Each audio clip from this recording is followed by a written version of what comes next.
नेपालमा पहिलो पटक आयोजना हुन लागेको आईसीसी महिला टी20 विश्वकप 2026 को ग्लोबल छनौट प्रतियोगिताले नेपाली महिला क्रिकेटका लागि नयाँ उचाइ र ऐतिहासिक अवसर प्रस्तुत गरेको छ। नेपाल क्रिकेट संघ क्यानले सार्वजनिक गरेको खेल तालिका अनुसार प्रतियोगिता जनवरी 14 देखि काठमाडौँको मूलपानी क्रिकेट मैदान र त्रिवी क्रिकेट रङ्गशालामा सञ्चालन हुनेछन्, जसमा विश्वका विभिन्न महादेशबाट छनौट भएर आएका 10 प्रतिस्पर्धी टोली सहभागी हुनेछन्। जनवरी 14 र 16 मा वार्म अप खेलहरू आयोजना गरिन्छन् भने जनवरी 18 देखि समूह चरणका मुख्य खेलहरू सुरु भई फेब्रुअरीको सुरुवातसम्म चल्नेछन्। हामी आजको भिडियोमा नेपालमा आयोजना हुन लागेको आईसीसी महिला टी20 विश्वकप 2026 को ग्लोबल छनौट प्रतियोगिताको जानकारीका साथमा यस प्रतियोगितामा नेपालको सम्भावना र चुनौतीको विषयमा पनि चर्चा गर्नेछौँ। त्योभन्दा अगाडि हाम्रो च्यानलमा नयाँ हुनुहुन्छ भने च्यानललाई सब्स्क्राइब गरिदिनु होला। साथै यस्तै विविध जानकारीका लागि हामीलाई फेसबुक तथा टिकटकमा पनि फलो गर्न सक्नुहुनेछ।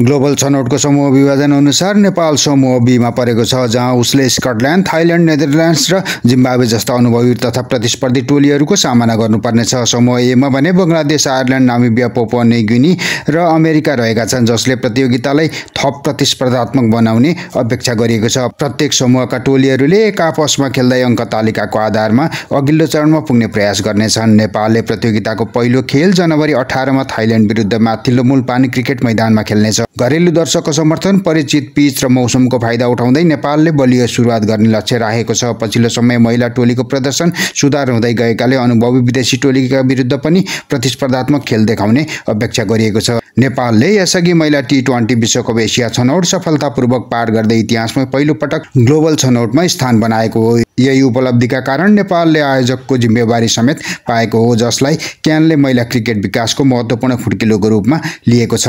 प्रतियोगिताबाट घरेलु खेलाडीले अन्तर्राष्ट्रिय स्तरको अनुभव लिने मात्र होइन, नेपाली क्रिकेटको पूर्वाधार, व्यवस्थापन र दर्शक संस्कृतिलाई पनि विश्व सामु प्रस्तुत गर्ने अवसर मिल्नेछ। यस प्रतियोगितामा दुवै समूहबाट शीर्ष 3 टोली सुपर 6 चरणमा प्रवेश गर्नेछन्। सुपर 6 मा पुगेका टोलीहरूबीच थप प्रतिस्पर्धात्मक खेलहरू हुनेछन्, जसबाट उत्कृष्ट 4 टोलीले सन् 2026 मा आयोजना हुने आईसीसी महिला टी20 विश्वकपमा स्थान सुरक्षित गर्नेछन्। विश्वकपको टिकटको दौडमा रहेको यो प्रतियोगितालाई नेपाली महिला टोलीका लागि ऐतिहासिक सफलता हासिल गर्ने ठूलो अवसरका रूपमा हेरिएको छ।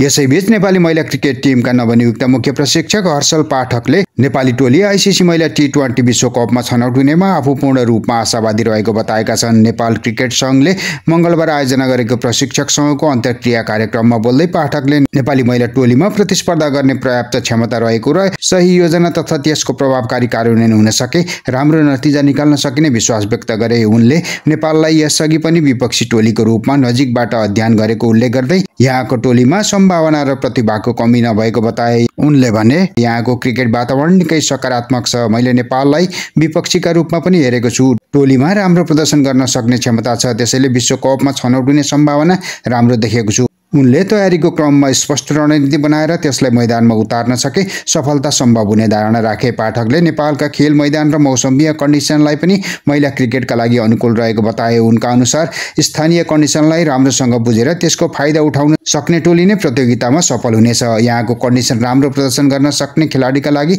उत्कृष्ट छ। खेलका क्रममा जसले परिस्थितिको सही उपयोग गर्न सक्छ उसैले नतिजा आफ्नो पक्षमा पार्नेछ।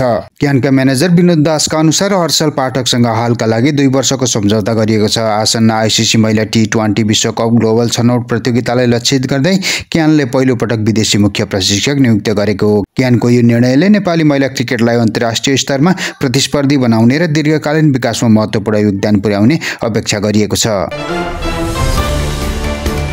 नेपालले मुख्य प्रतियोगिता सुरु हुनुअघि आयरल्यान्ड र अमेरिकासँग 2 अभ्यास खेल खेल्नेछ। त्यसपछि माघ 4 गते अप्पर मूलपानी क्रिकेट ग्राउन्डमा मुख्य प्रतियोगिताको पहिलो खेल थाइल्यान्डसँग खेल्नेछ भने दोस्रो खेल माघ 8 मा नेदरल्यान्ड्ससँग खेल्नेछ। त्यस्तै तेस्रो खेल माघ 10 मा जिम्बाब्वेसँग खेल्नेछ भने लीग चरणको अन्तिम खेल माघ 12 मा स्कटल्यान्डसँग खेल्नेछ। नेपाली टिममा धेरै प्रतिभावान खेलाडी रहेको साथै हालैका वर्षमा नेपालले उत्कृष्ट प्रदर्शन गरिरहेकाले आफ्नै भूमिमा घरेलु समर्थक माझ उत्कृष्ट प्रदर्शन गर्दै टी20 वर्ल्ड कपमा नेपालले आफ्नो स्थान सुरक्षित गर्नेमा नेपाली समर्थक आशावादी रहेका छन्। नेपाली टिमलाई जितको शुभकामना।